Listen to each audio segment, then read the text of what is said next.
Hello everyone, my squad, my name is Ian and I'm finally back, yes. Now, yes, I have an important announcement and I'm finally back. I don't know why I just repeated myself, but important announcement. I won't be able to do videos anymore on the day of the update.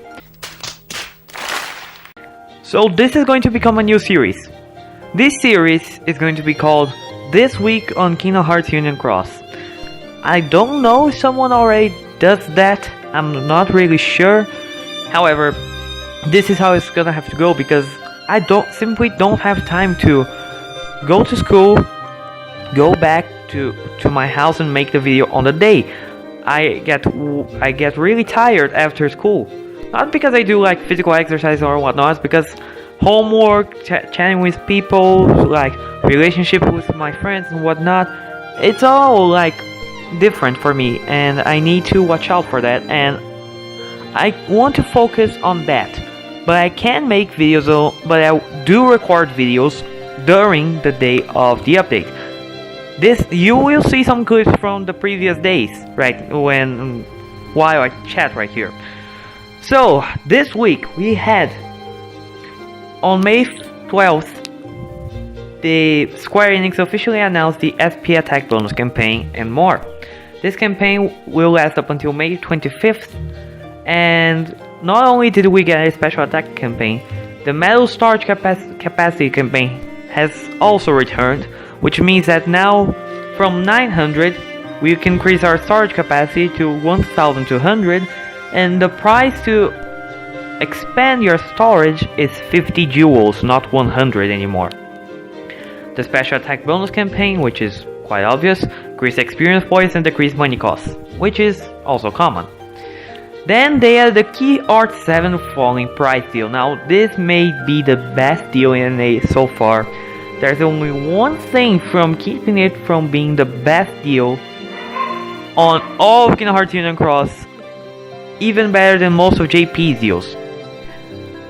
Now, this falling price deal introduces Key Art 7, which lowers the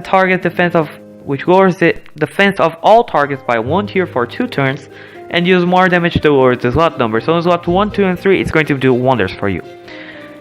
And for the first time, this deal guarantees 1 tier 4 or 5 metal pre-strengthened to 1, 2, or 3 special attack dots.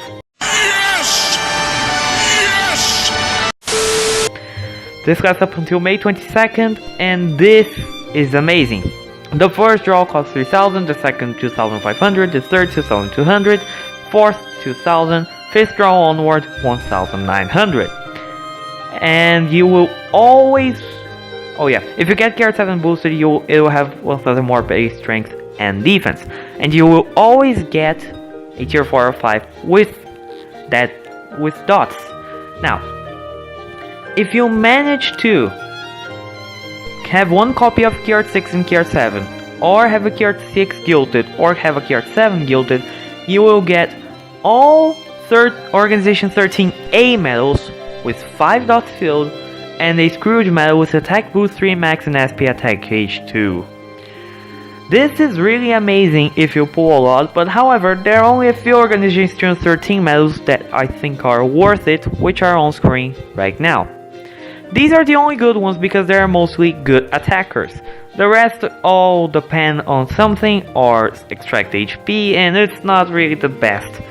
But these medals I think are the best ones out of all the 13. Now granted, the 13B medals are much better and they are event medals, but they only come around once per month.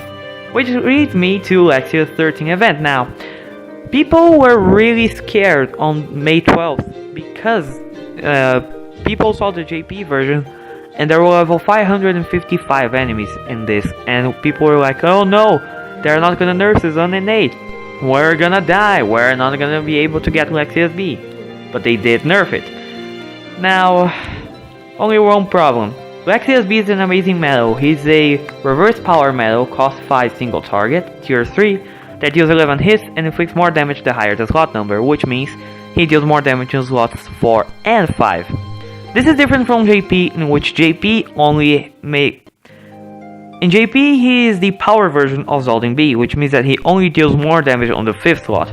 On NA, they decided to spice it up a little and make him better for all players, which is really great for free-to-play players like me because we really don't have a choice.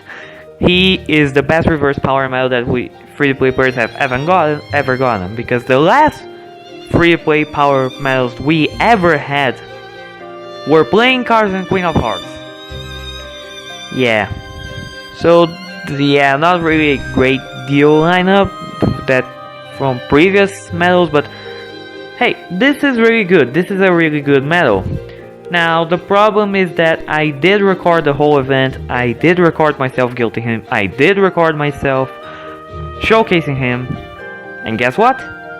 On the first time, my phone died and I lost the recording.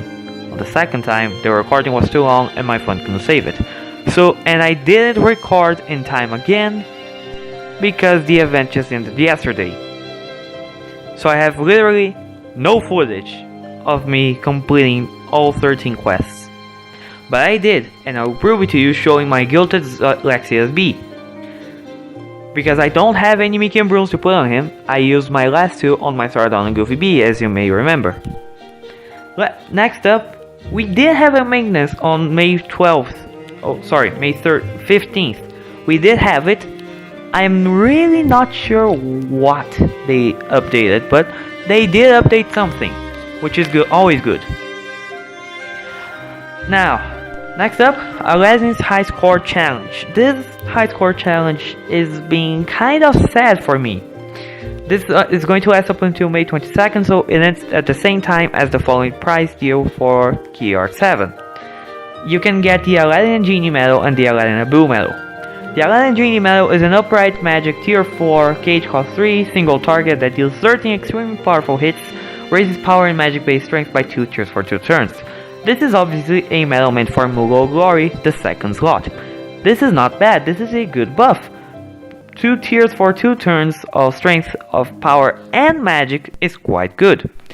Aladdin Abu is a speed upright tier 3 single target cost 4, deals 13 extremely powerful hits, raises power and speed base strength by 2 tiers for 1 turn. So Aladdin Abu is the Aladdin Genie for Olympia, but it's tier 3 and only lasts for 1 turn. And Aladdin Abu isn't really a great medal because there will be the Terra and 0.2 Terra and Ventus medal that will replace it. It does the exact same thing, but I believe it lasts for 2 turns and it's a tier 5, so it's much better than Aladdin and Abu. But there is only one problem with this high score challenge,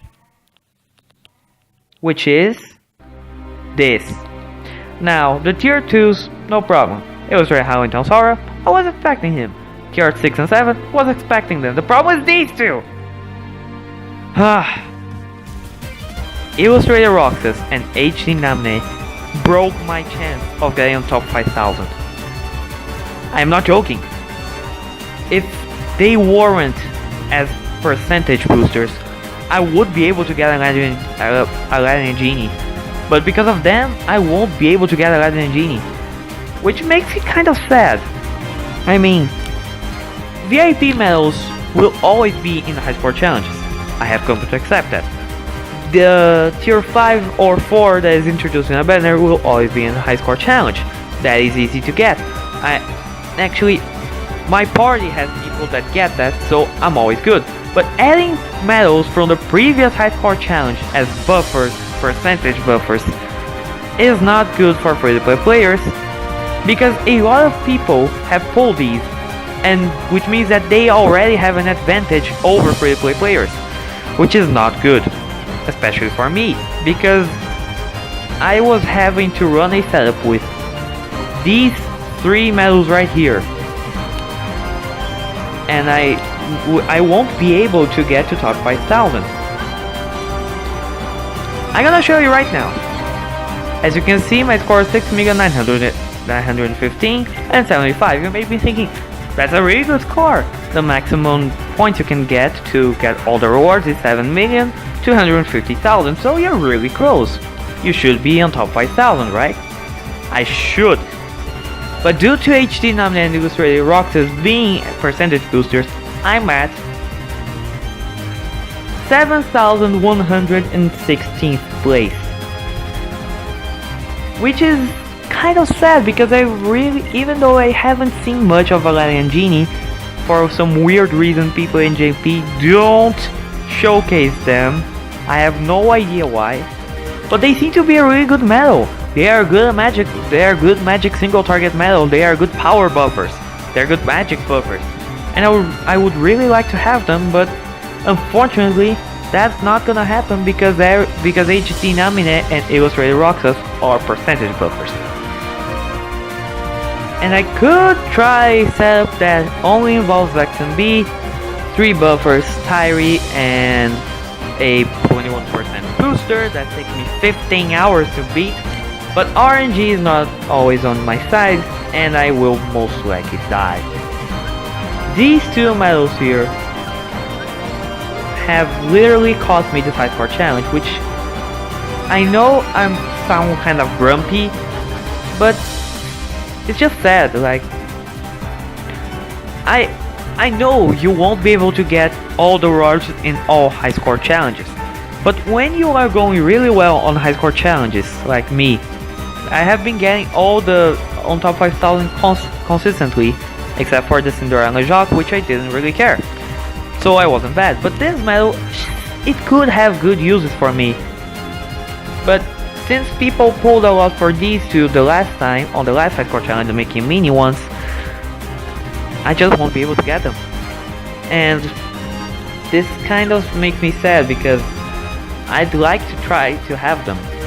I would like, but that doesn't seem possible right now. And also guys, I am thinking of some... Marley B is a great medal for high score challenges, but I just saw Vexen B's multiplier. His max multiplier is 3.11, and I was watching his damage. He does some good damage.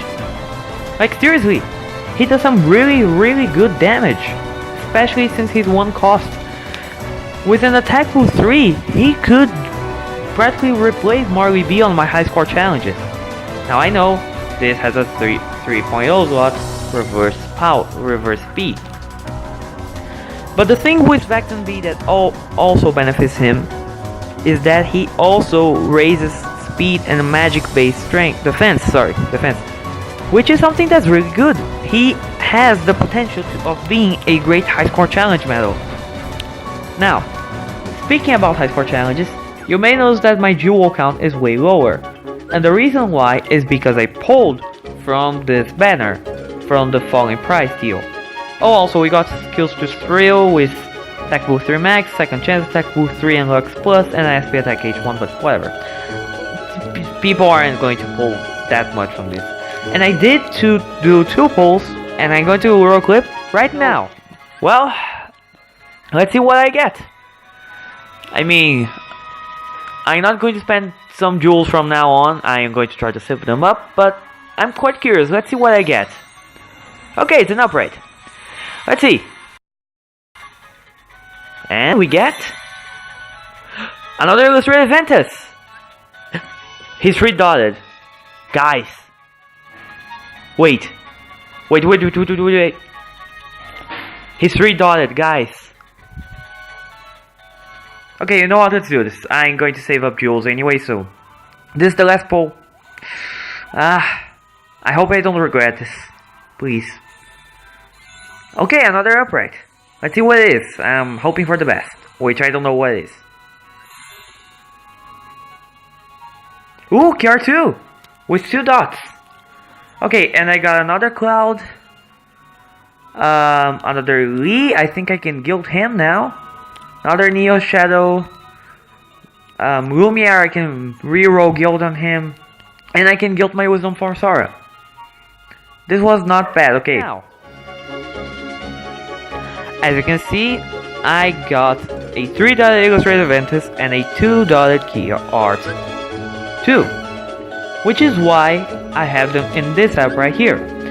Now, I did test Key Art 2, and its damage went up significantly, so I want to showcase them. Now, I have to showcase them against a magic enemy, right? Or maybe not. Maybe. Okay, so I'm going to do two things right now. I'm going to showcase these two, and I'm going to showcase you guys Lexia's B.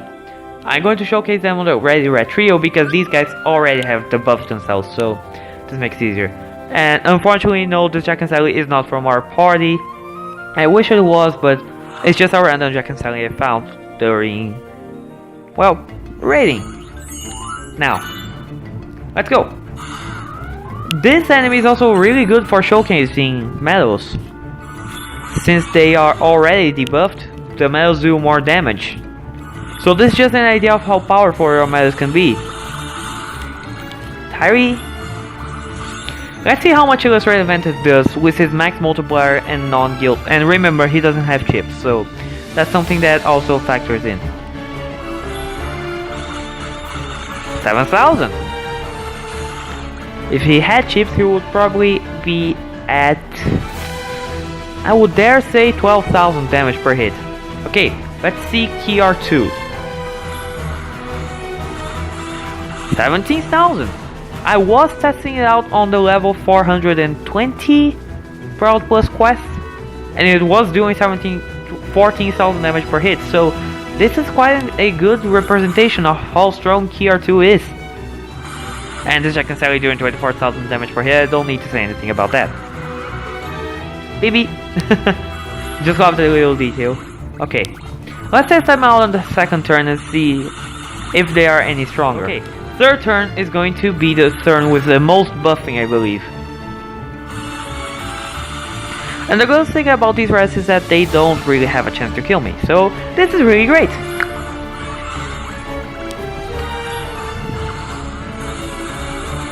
Okay, now damage has ranked up. 25,000 per hit. This is good. This is good. Okay, let's see Ventus now. 9,000. Okay, now he will definitely reach 14 or 15,000. KR2? 22,000. This is starting to look more like JP levels of damage for me.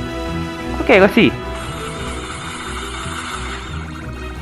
I don't think I'll be able to reach Ventus or... Yep, I won't be able to reach Ventus or KR2 because KR5 is already too OP. Okay, so this was a showcase for both of these, which are really good medals. I'm really glad I got them, and I hope I get better traits on them, because on Ventus I already have the arrow enemy defense minus 60%, as you may have saw on my Mickey and Minnie video. And on Key R2 I got max HP plus 800, which is not a bad trait. However, extra attack would be much better because of the debuffing. And oh yeah, my second trait was damage raise plus 4. I don't really care about that trait, it's not a good trait. What's up? Ho ho! Here it is! Lexia's B. Look at this multiplier! 4.71. I believe it's the same as Zaldun B. I'll put a comparison on the screen right now. But he is really good. He is a really strong medal. And I'm even debating on putting an attack boost 4 on him. I'm debating on that. Now, I am going to give him this setup right here. And I'm going to bring in this Jack and Sally also. Now, the only way I can get gauges back this Jack and Sally triggers. So let's see. Let's see how much damage he does. Oh yeah, and I really wanted ground defense minus 60% for him, but he got aerial defense. Kind of bummed out about that, but hey. I'm not still great, but we don't have many speed aerial enemies that, except for the copter fleets, but what, yeah. Copter fleets aren't the most we have on this game. And look at his damage. 29,000 per hit. Yep. He reaches for the stars on damage. He's really good. It's just I'm still kind of bummed that I didn't get the ground enemy defense minus 60%. If I would have gotten it, he probably would be doing over 30,000 damage per hit, or maybe 40,000 damage per hit, I'm not sure. Okay, I think the second turn is as long as we can last here. Let's see how much damage he does now. 36,000, so yeah, he is really strong, no shadow of a doubt about that. However, maximum I can showcase of him to you guys. Sorry about that. I think I'm going to show you some clips right now of the high score challenges, but I believe that is all I have to show you guys today. Oh yeah, I also forgot to mention that I'm going to change their skill from attack boost to attack press plus to another really great skill, which I'm gonna show you right now. It's gonna be not the attack boost for this one, the attack boost to attack press plus and lux plus. I'm going to give this to them right now because I may use them in raiding and I may need them to do more damage. There we go. They're now much better. I can now use them in Lux for me.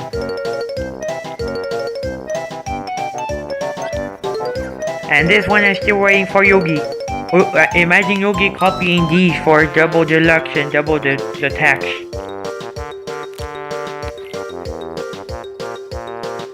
Okay, bye. Sorry I don't have much, but there have been missing in Union Cross. Like, we did get another Union Cross quest, which I still need to check out, but not on this video. I think you should check these out for yourselves. And we did get a skill to thrill and daily challenges, but that's it. There's not that much to do. I even forgot to log in one day, which is kind of sad. I mean, I do love this game, but kind of sad that there isn't that much to do. I'm just hoping Monday has something better for us. But anyways, guys, I hope you have a good day, and I hope you enjoy this new type of video I am making, because sincerely, I hope you understand why I have to do this. I'm just not able to video on the day that the update comes out. But I will record it on the day. Don't get me wrong, I will record it. But editing it takes a lot of time out of me, so yeah. Also, I'm going to try to be more lively on these videos so that when I show you previous footage, I am more happy and you guys can have a laugh or two. Because really, I'm not doing that much really. And what fun is it? What fun is life without laughs? It's not. If that made any sense. So yeah, guys. Thanks for watching. I'll see you soon.